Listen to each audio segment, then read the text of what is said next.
на нашето събитие, което ще представи проект SWAP, Support Family Business.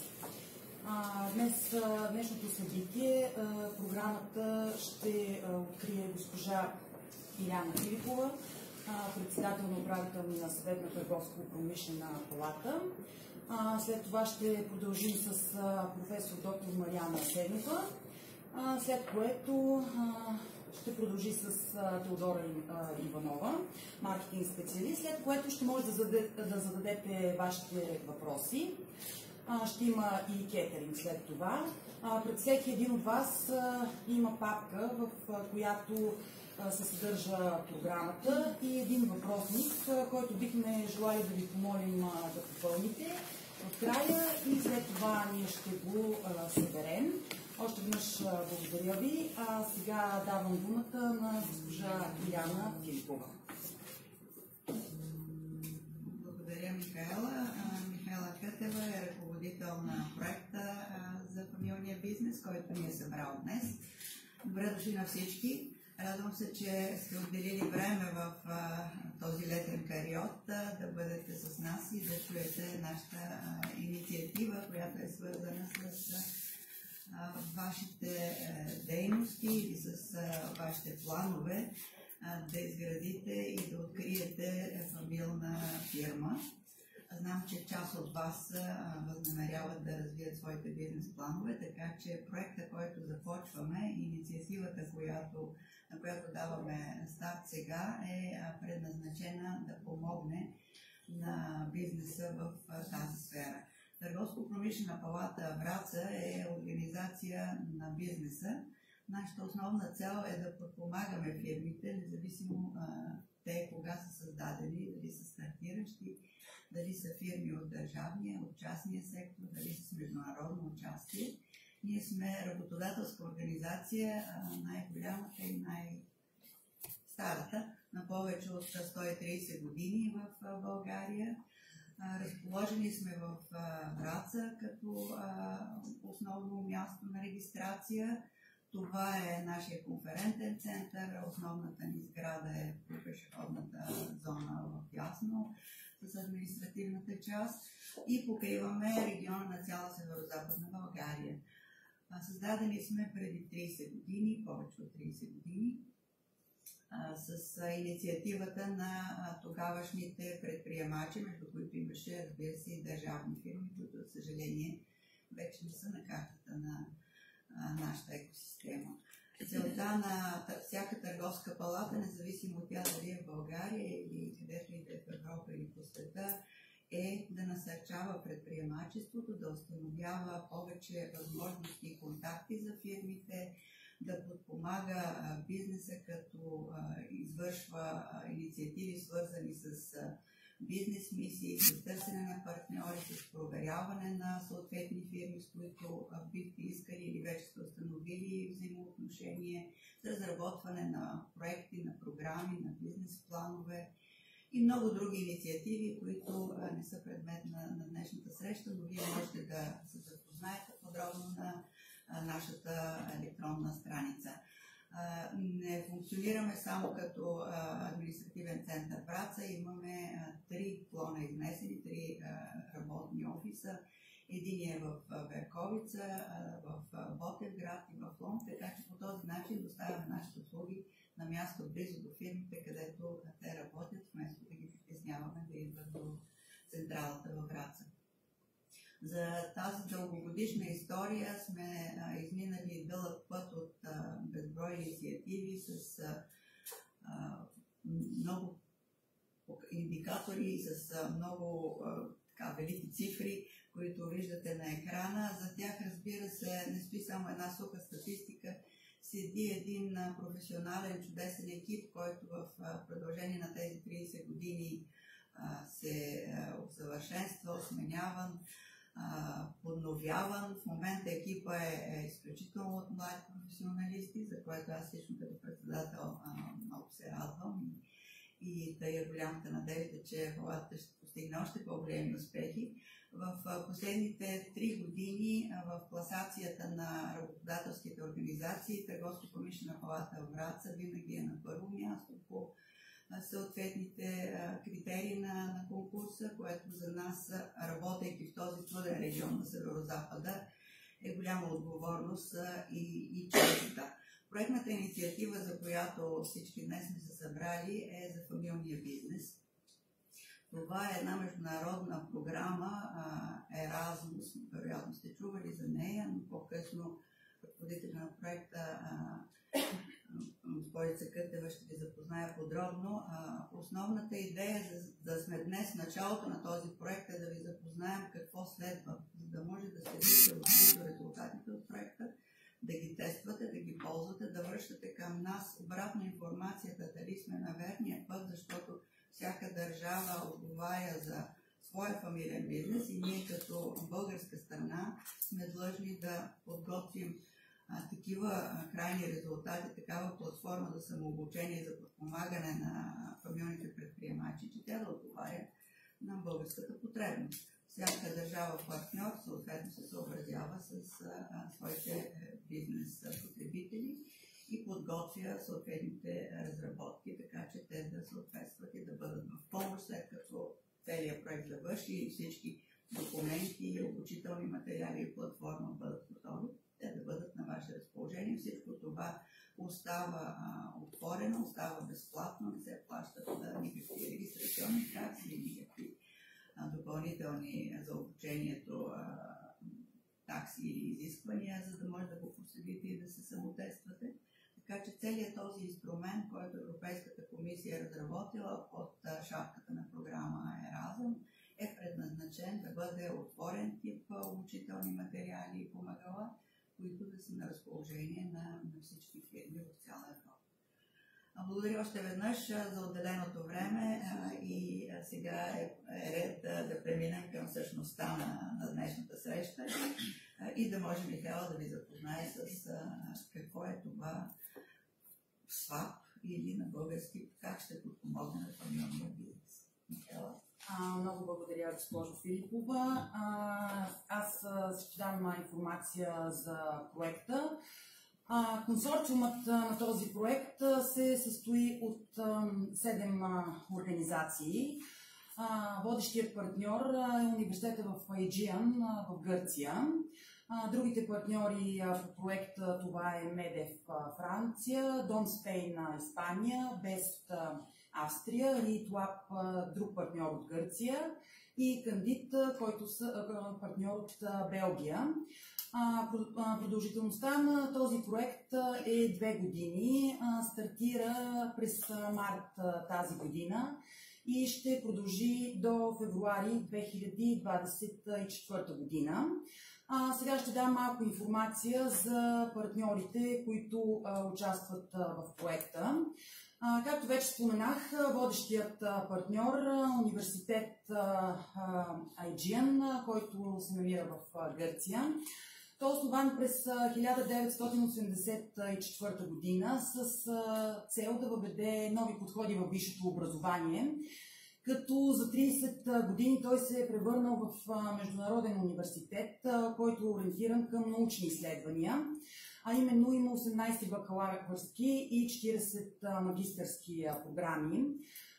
Той е силен международен академичен и изследователски профил, има този университет, като участва в редица асоциации. Също така участва и в над 210 академични програми и по програми Еразъм. Университетските звена на този университет са разположени на 6 острова в Егейско море, което го прави изключително привлекателен, с уникална култура, природа и човешката среда са страхотни, в която могат да се развиват висококачествени изследвания. Следващият партньор по проекта това е МЕДЕФ Франция. Това е организация, която е създадена през 1994 година, като е насочена към професионална интеграция, обучение, ориентация, професионално ориентиране и стимулиране развитието на предприятията. МЕДЕФ представлява водеща мрежа на предприятията в Франция, като в нея членуват около 80 000 такива предприятия. около 90% от тях са малки и средни предприятия, които наброяват около 50 служители. Чрез иновациите и прилагането на система за подкрепа, те насърчават по всякакъв начин на предприятията, чрез 28 професионални колона, които имат създадени. Медев като организация тясно си сътрудничи с обществените служби, по същия начин както и ние. Следващата организация, това е Дом Спейн. Дом Спейн е локализирана в Испания. Тя е компания, която е насочена главно към обучение. Медев Дом Спейн като организация участва в пакта за умения на Европейският съюз, като те главно са насочени към образователни програми, именно курсове и семинари за възрастни, танци, готварство, чуждоезикови умения и редица други. Дом Спейн също така си сътрудничи с организации от хора с увреждания, както на регионално, така и на национално равнище.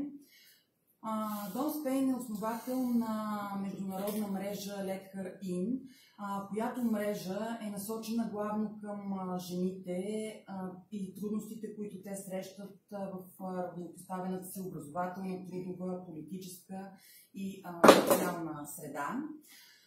Следващия партньор по проекта, това е BEST, институт, който е локализиран в Австрия. Той е институт за професионално обучение и лична подготовка, който е основан през 1990 година. Дейностите му са насочени към хора 16+ на възраст, както и хора с миграционен произход или хора с неравностойно положение.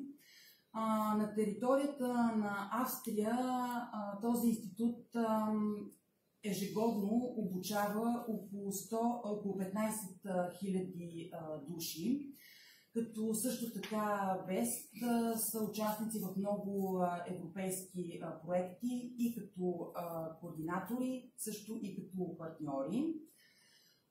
ReadLab е следващата организация, която е партньор по проекта. ReadLab съвместно с Кандид, които ще ви представя след това, те се занимават главно в сферата на иновациите. Служителите им всички имат голям опит и всички разработват точно тези неща, иновации. Те заедно с Кандид в този проект са отговорни за създаването на една МОК платформа, която в последствие ще ви представя. И последният партньор по проекта, Кандид, те са базирани в Белгия и те предоставят изцяло консултантска и техническа помощ, като сферите на дейност, в които те се развиват, са изследвания, анализи, консултация за въвеждане на проекти, изработване на такива услуги в областта на маркетинга, кампании, комуникации и разпространението на знания. Това бяха партньорите по проекта, заедно с нас, Търговската промишлена палата, 7 партньора от 6 страни. След стартирането на проекта през март тази година беше организирана и първата среща, която се състоя в Гърция, на остров Хилс, в университета Aegean. На тази среща запознахме се всички партньори, след което беше обсъден проекта, целите и задачите, които предстоят в този проект. Следващата среща ще бъде във Франция, след което има в България среща другата година и финалната среща по проекта ще се състои в Австрия през февруари. Какви са целите и задачите на проект SWAP, Support Family Business или на българска подкрепа на семейния бизнес? Разработване на рамка за изучаване и разбиране на естеството, значението и уникалността на семейния бизнес в Европейския съюз. Това, което ще бъде създадено, както вече споменах, е МОК. това е един масов отворен онлайн курс по семейен бизнес, който ще бъде изцяло дигитален и също насърчаване на изменението за учене през целия живот чрез тази платформа МОК. Тази платформа МОК, когато бъде създадена, тя ще може да бъде ползвана постоянно на всеки един език. Тази програма МОК ще се състои от 5 модула, които ще имат тестов период, а именно ще има стратегия, разработване на съдържанието и квалифициране.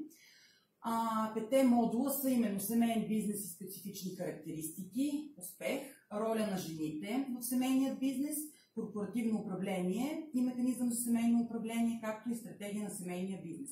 Това са 5 модула. Ще бъде също изграден и наръчник Toolkit, който ще е в помощ на абсолютно всички, които желаят да се научат повече за семейният бизнес и за неговата уникалност.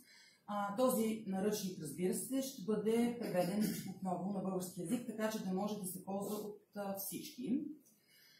В този проект има няколко групи за подкрепа за негова подкрепа. Първата група, това е група от външни съветници, които през целия период от време ще могат да ни съветват, когато имаме, да кажем, някакви проблеми или когато успехи. Мисля, те ще могат да бъдат в подкрепа на нас. Единият наш съветник е Теодора Иванова, маркетинг специалист, която малко по-късно ще говори за семейният бизнес в България. В проекта има фокус групи, по 2 за всеки партньор. Тези фокус групи, това са 2 семейни фирми. Ние също имаме двама представители на тези семейни фирми. И последната група, това са участниците в пилотното тестване на МОК. Във въпросите пред вас на последната страница има, може да обърнете и да погледнете, има информация, където може да дадете вашето име и имейл и вие може да участвате в това пилотно тестване. То ще бъде, разбира се, на български език, но малко по-късно ще ви обясня за него. Каква е основната цел на проекта? Именно създаването на тази висококачествена програма за микрообучение, която е посветена изцяло на семейният бизнес. Това е програма, която е насочена към членове и не членове на семейството, предприемачи, менеджери, професионалисти, работещи в сферата на семейния бизнес. Тя е насочена и към наскоро завършили университет или в момента обучаващи се с цел това да им помогне. Програмата ще представи най-значимите аспекти на теорията на семейният бизнес, успешни практики и добри практики.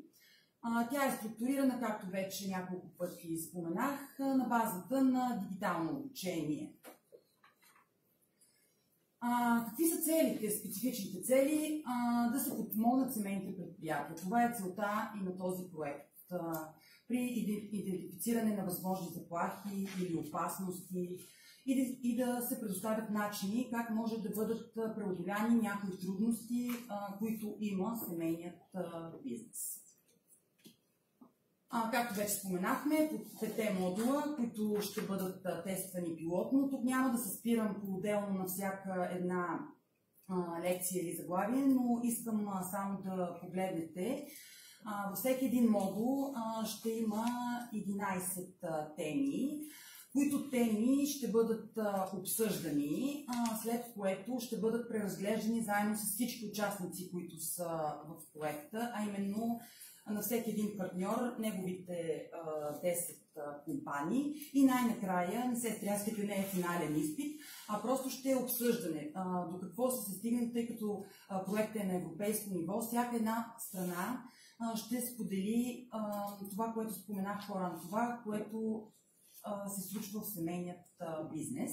И това са 5 модула, които ще бъдат разработени. Ще има лекции, ще има цифрови материали, ще има викторини, задания, които пак да не се оплащат от това, но всичко това е наистина с цел подпомагане на семейният бизнес. Това е нашият сайт. Той е създаден съвсем скоро. В момента е на английски език само, но всеки един партньор от проекта ще преведе сайта на неговият език, така че да може да бъде достъпен на всички участници.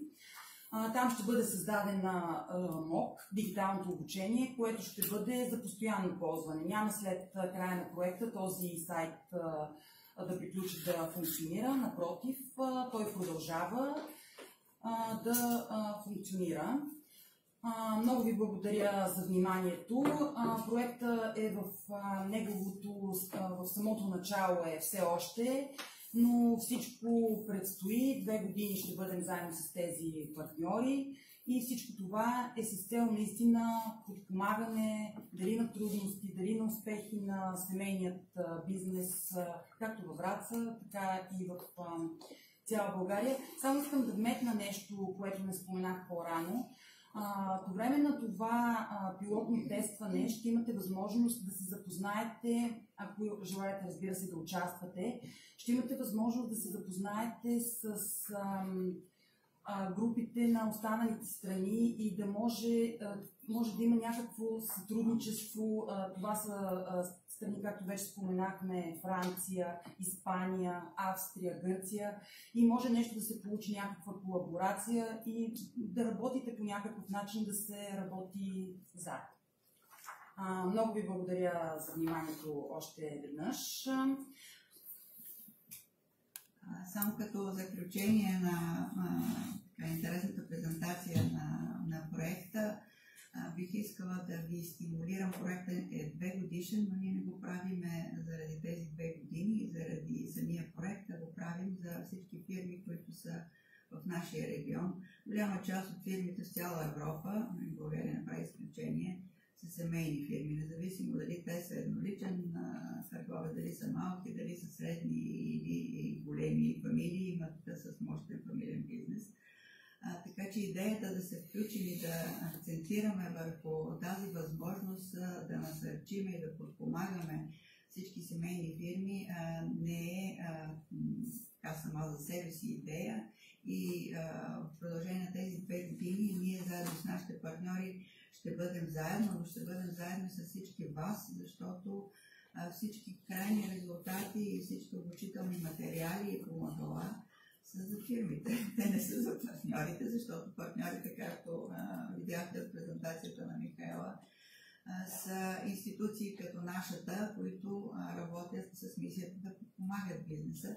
Именно заради това ви насърчавам да следите, да участвате по време на всички тези тестове периоди, да се възползвате от всичко, което ние ще превеждаме на български, за да може да бъде от полза за вашата работа и за вашата бъдеща работа, разбира се, както и да популяризирате сред вашите колеги и партньори, с които работите, и други фирми, които познавате, че има такава разработка и че тя е безплатна, че тя е налична и че ще бъде от голяма полза за всички нас. Благодаря за презентацията на проекта. Връщам микрофона на Михаела. Много благодаря и аз за допълнението. Да, за това, ако желаете, може да допълните. На английски, става въпрос, че всичко е на английски, но ще бъде преведено на български, ще ви помагаме, така че ако желаете, допълнете тези неща. Сега бих желала да дам